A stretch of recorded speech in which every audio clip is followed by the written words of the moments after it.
Right ఇక breaking news చూస్తున్నాం. Artificial intelligence రంగంలో తెలంగాణను అంతర్జాతీయ స్థాయిలో అగ్రగామిగా నిలబెట్టే దిశగా ప్రభుత్వం మరో కీలక అడుగు వేసింది. ఇందులో భాగంగానే రేపు దావోస్లో సీఎం రేవంత్ రెడ్డి పర్యటించనున్నారు. ప్రపంచ ఆర్థిక సదస్సులో పలువురు పారిశ్రామికవేత్తలతో సీఎం రేవంత్ రెడ్డి భేటీ కానున్నారు. సీఎం వెంట మంత్రులు పొంగులేటి శ్రీనివాస్, శ్రీధర్ బాబులు వెళ్లనున్నారు. Pharma, biotech, medical devices, research రంగాల్లో భారీగా పెట్టుబడులను ఆకర్షించడమే లక్ష్యంగా CM Revanth Reddy Davos tour జరగనుంది. మున్సిపల్ ఎన్నికల వేళ పటాన్చెరు ఎమ్మెల్యే గూడ మహిపాల్ రెడ్డి సంచలన వ్యాఖ్యలు చేశారు. అప్పటి పరిస్థితుల వల్ల కాంగ్రెస్ లో చేరాల్సి వచ్చిందని అన్నారు. చేరినా ఏం లాభం జరగలేదని, కాంగ్రెస్ లో చేరి తప్పు చేశానంటూ వివాదాస్పదంగా మాట్లాడారు. రేపు జరగబోయే మున్సిపల్ ఎన్నికల్లో పెద్ద ఎత్తున బీఆర్ఎస్ అభ్యర్థులను గెలిపించండి అని మహిపాల్ రెడ్డి హాట్ కామెంట్ చేశారు. నియోజకవర్గానికి, నియోజక ప్రజలకు, నాకు ఎక్కడ ఒక ఇంటికి మందము లాభం జరగలేదు. అన్ని కోర్టు ద్వారానే చూసుకుంటా ఉన్నాం. కాబట్టి అందుకే ఆలోచన చేసి ఈరోజు కన్న తల్లిదండ్రులను మరవకుండా 3 సార్లు నాకు టికెట్ ఇచ్చి మీ అందరి ఆశీర్వాదంతో బీఆర్ఎస్ పార్టీ మీద గెలిచినా. కాబట్టి రేపు మనకందరూ మీరందరూ కష్టపడి చేసిరు, మున్సిపాలిటీ చేసినా మనకు అక్కడ ఏమాత్రం గిట్ట. ఉత్తరప్రదేశ్ లోని ఝాన్సీ జిల్లాలో ఘోర ప్రమాదం చోటు చేసుకుంది. కాన్పూర్ హైవేలోని సెమ్రీ టోల్ ప్లాజా వద్ద అతి వేగంతో దూసుకొచ్చిన ఒక ట్రక్కు అక్కడ ఆకి ఉన్న 2 కార్లను బలంగా ఢీకొట్టింది. ఈ ఘటనలో టోల్ ప్లాజా ఉద్యోగితో పాటు కారులో ఉన్న పలువురు ప్రయాణికులు తీవ్రంగా గాయపడ్డారు. ఫాస్టాగ్ స్కానర్ సరిగ్గా పనిచేయకపోవడంతో 56 ఏళ్ల టోల్ ఉద్యోగి రామకాంత్ రిచారియా మాన్యువల్ గా స్కాన్ చేయడానికి కారు వద్దకు వచ్చారు. అదే సమయంలో వెనుక నుంచి నియంత్రణ కోల్పోయిన ఒక ట్రక్కు అత్యంత వేగంతో వచ్చి కార్లను ఢీకొట్టింది. ప్రమాద తీవ్రతకు రామకాంత్ గాల్లోకి ఎగిరి ఒక కారు బ్యానెట్ పై పడ్డారు.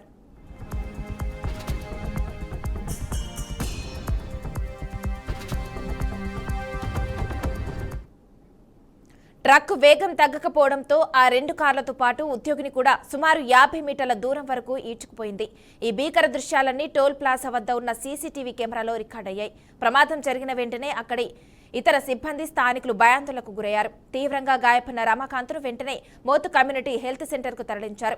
బాధితులు జలౌన్ జిల్లా ఉరై నివాసిగా గుర్తించారు. కారులో ఉన్న ప్రయాణికులకు కూడా గాయాలవగా వారు ప్రస్తుతం చికిత్స పొందుతున్నారు. ఈ ప్రమాదంలో 2 కార్లు పూర్తిగా ధ్వంసమయ్యాయి. మోతు పోలీసులు ఘటనా స్థలానికి చేరుకుని కేసు నమోదు చేసి దర్యాప్తు చేస్తున్నారు. పాముకు కేవలం కూరల్లోనే విషం ఉంటుంది, కానీ విపక్షానికి ఒంటి నిండా విషమే ఉందని మంత్రి పొంగులేటి అన్నారు. వారు చేసిన పాపాలు బయటపడతాయనే భయంతో ప్రజాప్రభుత్వంపై నిత్యం విషం కక్కుతున్నారు అని మండిపడుతున్నారు. రాబోయే మున్సిపల్ ఎన్నికలను లక్ష్యంగా చేసుకుని కార్యకర్తల ఉత్సాహాన్ని నింపిన ఆయన విపక్షాల తీరును ఎండకట్టారు. ఏదైతే ప్రధాన ప్రతిపక్షమని చెప్పుకుంటున్న నాయకులు బయట ఒళ్ళంతా విషం పెట్టుకొని ఈ ప్రభుత్వం మీద, గౌరవ ముఖ్యమంత్రి గారి మీద, ఈ ప్రభుత్వంలో ఉన్న కేబినెట్ మంత్రుల మీద ఎలా విషము కక్కుతున్నారో ప్రతిరోజు నిరంతరం మీరు చూస్తున్నారు. పాముకి విషము కోరల్లో ఉంటది. ఆనాటి 10 సంవత్సరాలు పరిపాలించిన ప్రబుద్ధులకి ఒంటి నిండా విషమే.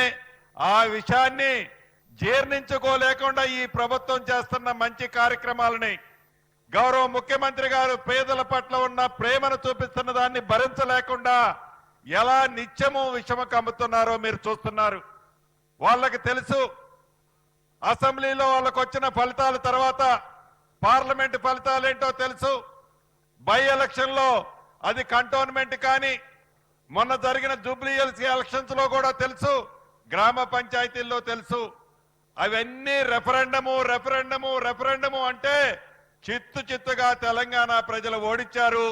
చివరకట ఈ మున్సిపాలిటీలు, కార్పొరేషన్స్ సెమీ ఫైనల్స్ అని ఆ టిల్లు ఏదో కారు కొతల కోస్తున్నాడు. కూటమి ప్రభుత్వంపై మాజీ మంత్రి ఎమ్మెల్సీ బొత్స సత్యనారాయణ ఫైర్ అయ్యారు. రైతుల దుస్థితి, ప్రభుత్వ భూముల కేటాయింపు అంశాలపై అధికార కూటమిపై మాజీ మంత్రి బొత్స తీవ్ర విమర్శలు గుప్పించారు. రాష్ట్రంలో రైతుల పరిస్థితి అత్యంత దయనీయంగా ఉందని, ఏ పంటకు గిట్టుబాటు ధర లేదని మండిపడ్డారు. పంట చేతికొచ్చే సమయానికి ప్రకృతి వైపరీత్యాలు సంభవించడంతో రైతులు తీవ్రంగా నష్టపోయారని, కూటమి ప్రభుత్వం ఇప్పటికీ రైతులను ఆదుకునే దిశగా ఎలాంటి చర్యలు తీసుకోలేదని ఆయన ఆరోపించారు. రైతులకు ఎప్పుడు సాయం చేస్తారో కూటమి నేతలు స్పష్టం చేయాలని బొత్స డిమాండ్ చేశారు. ఈ 2 సంవత్సరాల కాలంలో రైతు కోసం, రైతు ప్రయోజనాల కోసం, వారి కోసం ఏం చేస్తామో రేపు ఎల్లుండి అవతలలో ఆ నాయకుల్లో లేదా అధికారంలో ఏ రకంగా చేస్తారో ఒక ప్రెస్ కాన్ఫరెన్స్ చెప్పానండి. వాళ్ళకి ఏం మేలు చేశారు, ఏం మేలు జరిగింది చెప్పనండి. లే ఎంతసేపు ఏదో నేను నువ్వని పోగొట్టుకోవడానికి ఆ 2-3 టీవీలు పట్టుకొని తెల్లవాళ్ళైతే అందులోనే ఒక ఇద్దరికి పెయిడ్ వర్క్లు పెట్టుకొని డిబేట్లు పెట్టుకొని ఊరికే వాళ్ళతో వచ్చి సొల్లు కబులు చెప్పుకొని ఈ తప్పు దానివల్ల ప్రజలకు కడుపు నిండితే సామాన్యుడికి మేలు జరగదే. సామాన్యుడికి 5,000 నోట్లకి వెళ్ళవే. ఏం చంద్రబాబు నాయుడు గారు అసలు దేశంలో రాష్ట్రంలో శాంతి భద్రతలు ఉన్నాయా? గత 5 సంవత్సరాల కాలంలో ఏ గ్రామంలో 2 సంవత్సరాలు దేశ ఊరు బహిష్కరణ చేసి కుటుంబాలు 100-200 కుటుంబాలు ఏ గ్రామంలో ఉన్నాయా చూపెట్టండి, చెప్పండి. ఊర్లోకి వస్తే వాళ్ళ నుంచి మరలు చేసేస్తారా? సినీ రాజకీయ రంగాల్లో ఎన్టీఆర్ తనదైన ముద్ర వేశారని ఆయన కుమారుడు ఎమ్మెల్యే నందమూరి బాలకృష్ణ అన్నారు. ఎన్టీఆర్ వర్ధంతి సందర్భంగా హైదరాబాద్లోని ఘాట్ వద్ద కుటుంబ సభ్యులతో కలిసి ఆయన నివాళులర్పించారు. మహానుభావులు కావాలంటే ఎంతో శ్రమ, దీక్ష అవసరం అని ఎన్టీఆర్లో ఉండేవి అన్నారు. సూర్యచంద్రులు ఉన్న వాళ్ళు ఆయన బతికే ఉంటారని బాలకృష్ణ చెప్పుకొచ్చారు. కొంతమందికే పరిమితమైన రాజకీయ రంగాన్ని అందరికీ చేర్చారని తెలిపారు. బడుగు బలహీన వర్గాలకు చేయూత అందించానన్నారు. అంటే ఎన్నో సందర్భాల్లో చెప్పడం జరిగింది. తెలుగు అన్న 3 అక్షరాలు వింటే నా ఒళ్ళు పులకరిస్తుంది, అలాగే ఎన్టీఆర్ అన్న 3 అక్షరాలు వింటే నా రక్తం ఉప్పొంగుతుంది. ఎవరికైనా సరే, ఎందుకంటే ఆయన చరిత్ర అటువంటిది. ఎన్టీఆర్ అంటే కేవలం నందమూరి తారక రామారావు గారు మాత్రమే కాదు. ఏంటంటే నటనాలయం, ఆయన ఇల్లే ఒక నటనాలయం, అందులో ఆయన ఒక నటరాజు, నరసింహుడు. ఈ అంటే తార మండలంలోని తారక ధ్రువతారకుడు. ఆరంటే రాజర్షి రారాజు, రాజకీయ దురంధర యుగంధరుడు, రమణీయ రమ్య కమనీయ సౌమ్య గుణధాముడు. అందుకే ఆయన అందరి గుండెల్లో నిండుగా మెండుగా ఉండి నేను ఎప్పుడు మీకు అండగా ఉంటానని చెప్పి సినిమాల నుంచి అటు రాజకీయాల్లోకి వచ్చి ఒక సంచలనం సృష్టించి తెలుగుదేశం పార్టీని స్థాపించి ఇవాళే కాదు, సూర్యచంద్రులు ఉన్నంత వరకు, మన తెలుగు జాతి ఉన్నంత వరకు ఆయన అందరికీ ఆరాధ్యుడు. ఎర్రవల్లి ఫామ్ హౌస్ నుంచి శుక్రాచార్యుడు పన్నకాలు పన్నుతున్నారని, అందుకు కొన్ని మీడియా సమస్యలు సహకరిస్తున్నాయని సీఎం రేవంత్ రెడ్డి సంచలన వ్యాఖ్యలు చేశారు. ఖమ్మం జిల్లా పర్యటనలో భాగంగా ఎద్దులాపురం మున్సిపాలిటీలో పలు అభివృద్ధి పనులకు ప్రారంభోత్సవం చేశారు. ఈ సందర్భంగా ఏర్పాటు చేసిన బహిరంగ సభలో సీఎం మాట్లాడారు. కాంగ్రెస్ ప్రభుత్వం అధికారంలోకి వచ్చిన ఏడాది నుంచే ఎర్రవల్లి ఫామ్ హౌస్ నుంచి కేసీఆర్ శుక్రాచార్యుడిగా పన్నకాలు చేస్తున్నాడని, హరీష్ రావు, కేటీఆర్ మార్చి నెల రాష్ట్రంలో తిరుగుతూ ప్రజాప్రభుత్వాన్ని పడగొట్టేందుకు ప్రయత్నిస్తున్నారని తీవ్ర స్థాయిలో మండిపడ్డారు.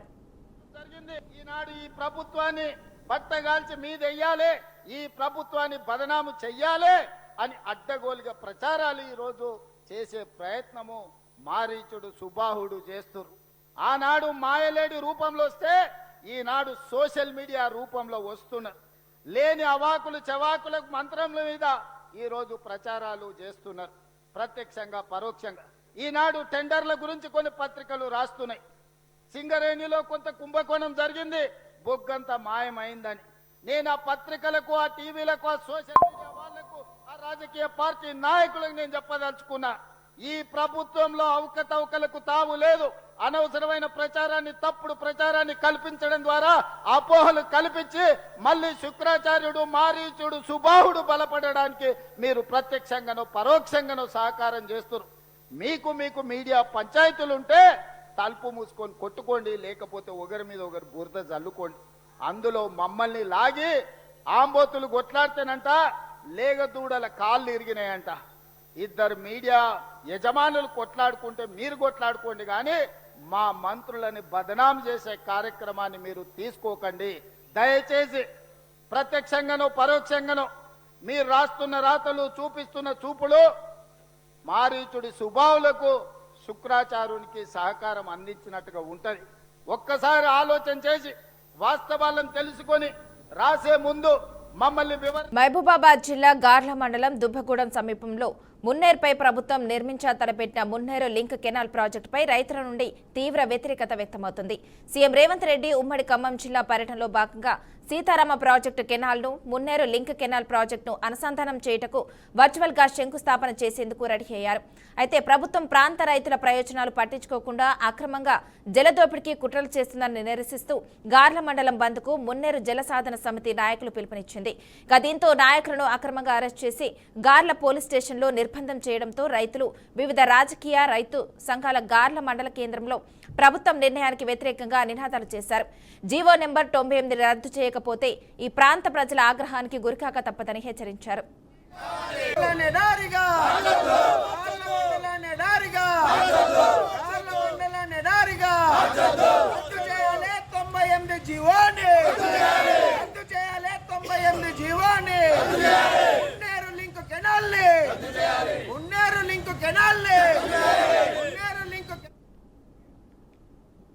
పార్వతీపురం మన్యం జిల్లా ఎన్టీఆర్ 30వ వర్ధంతి సందర్భంగా మంత్రి గుమ్మటి సంధ్యారాణి సాలూరు నియోజకవర్గంలో ఉన్న ఎన్టీఆర్ విగ్రహాలకు పూలమాలలు వేసి ఘన నివాళులర్పించారు. అనంతరం ప్రభుత్వ ఆసుపత్రిలో రోగులకు పండ్లు, పేదలకు బట్టలు పంపిణీ చేశారు. ఈ సందర్భంగా మంత్రి సంధ్యారాణి మాట్లాడుతూ సంక్షేమ ప్రదాత, బడుగు బలహీన వర్గాల ఆరాధ్య దైవం నందమూరి తారక రామారావుని మంత్రి కొనియాడారు. ₹2 కిలో బియ్యంతో పేదల ఆకలి తీర్చిన మానవతామూర్తి ఎన్టీఆర్ అని పేర్కొన్నారు. ఎన్టీఆర్ అడుగుజాడలో నడుస్తూ రాష్ట్ర అభివృద్ధికి కూటమి ప్రభుత్వం కట్టుబడి ఉందని మంత్రి స్పష్టం చేశారు. జోహార్ ఎన్టీఆర్